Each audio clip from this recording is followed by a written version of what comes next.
I think startups often look at go-to-market emphasis when they're going global. So they have sold in India, they will think about putting a salesperson in the United States. They're going to sell in the US market. They're going to think about what marketing activities do they need there. This is almost a mindset of I have the product, now I can sell it multiple places.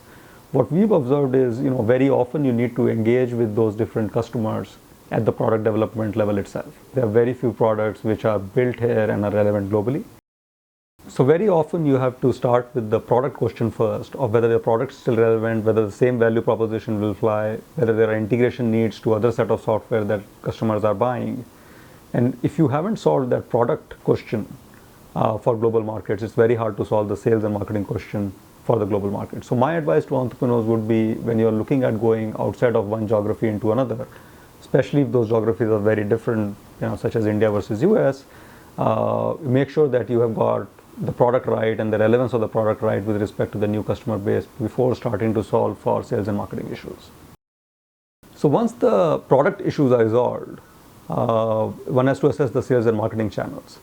Now it's in enterprise software, we typically see that, for example, in India, you might need to have a field sales force for the same customer who's otherwise willing to buy online in a global context.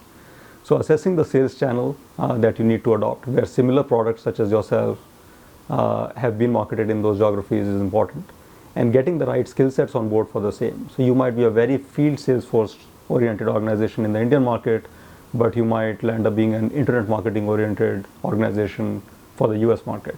So I think establishing the right sales channel, choice of the sales channel is important, and one can often draw on parallels in terms of your product categories, your buyer segments, the ticket size of the product, to make sure that you're choosing the right sales channel for that market and then building competence for that within the organization.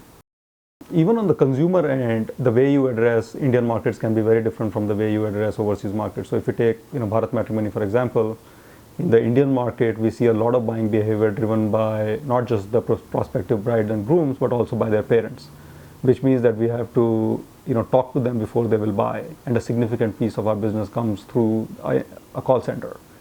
However, in the US market, we see a lot of these decisions of purchase are being made by the prospective bride and groom themselves, and they feel comfortable buying online. So we have to put very little of that call center infrastructure in that market and focus far more on online conversions. The channels, even in a consumer business, can end up being relatively different for the two markets.